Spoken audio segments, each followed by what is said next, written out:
My name's Keegan Maxwell. I'm a new urologist here. I came from St. Cloud, Minnesota, where I'd been for the last 13 years. So as far as Watertown, I've only been here a week, so I don't know everything yet.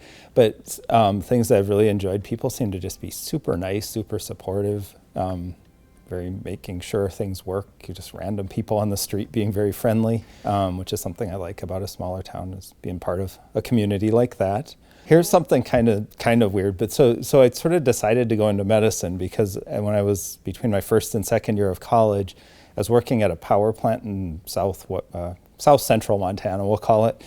And it's like way up in the mountains, pretty hard to get to, and it's a very old place.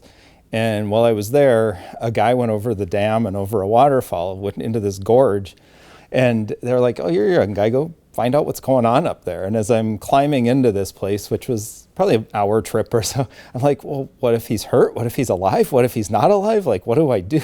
Just kind of a thing. And that sort of got me interested in thinking, like, what can you learn? What can you do to help people? And one thing led to another, and went to medical school and ended up here.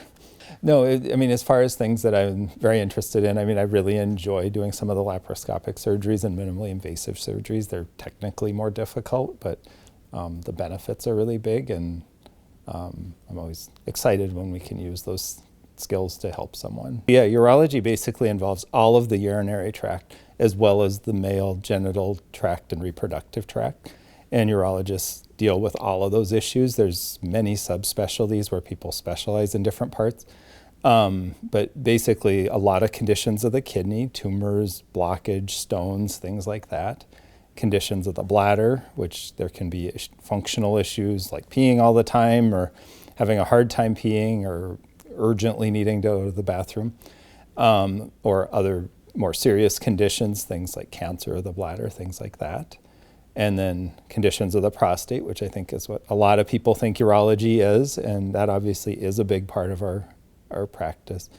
And then there are also some conditions of the male external genitalia. We deal with things like hydroceles and problems with skin and things like that. Sometimes people come in and they just are very embarrassed about some of the issues that go with urology, and I think it's important to know this is what we do, this is our job, and you don't need to be embarrassed. So if you're having problems in that way, usually it's better to deal with them before they're worse problems. I'm Dr. Maxwell with the Urology Department at Prairie Lakes Healthcare System. If you have any urologic concerns, I'd be happy to help you with that.